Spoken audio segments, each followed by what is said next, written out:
So you can see on the platens that both platens are at slightly different heights. We're going to correct this using the hood height function. Okay, so to start, we're going to go into the settings. I'm going to put in our password, and that's going to take settings. We're going to scroll down till we see hood height. So we can see hood height. We're going to press start. We're going to do this to all of the controllers, and we're going to put every lane on this grill in hood height calibration. So you can see the platen position now, and we'll do the same on the other lane.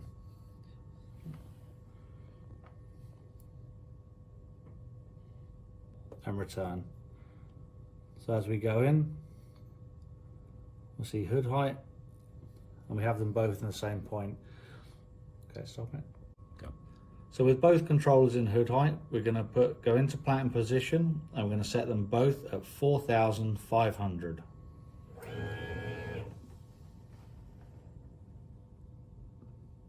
What we'll see is the platens in the top will now should both be in the same point.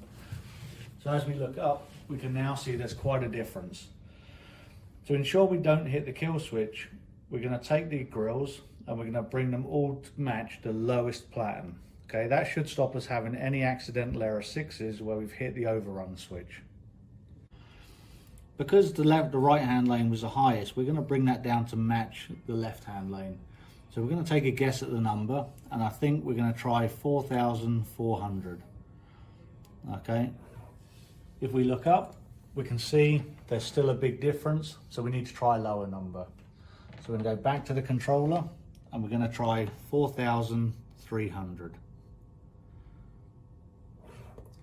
As we now go back up, we can see that that's slightly lower than the left-hand lane. So we now know that we need to go slightly more than 4,300, but not as much as 4,400. So we're going to take a guess, and we're going to say 4,320. Okay, if you look up, that didn't make much movement at all, but it has made a small amount. When we look at the screen, you'll see that we have platen set position 4,320, but current position is only 4,308. Like when we done gap calibration, you should make these in large movements and then back to where you want. So it may be 4,320 is perfect. So we're going to make an exaggerated move.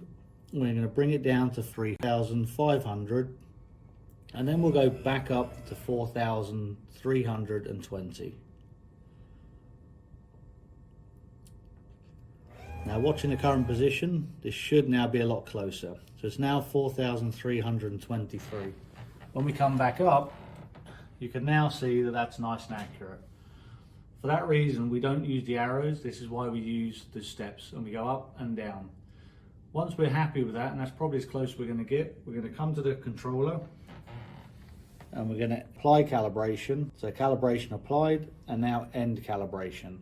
We're going to have to do the same on the left-hand platen. So apply calibration, calibration applied, end calibration. This now means that when both our grills are in the up position, they're now consistent, and it now looks properly as it should for the customer. Garland, a well-built company, thanks you for taking this training.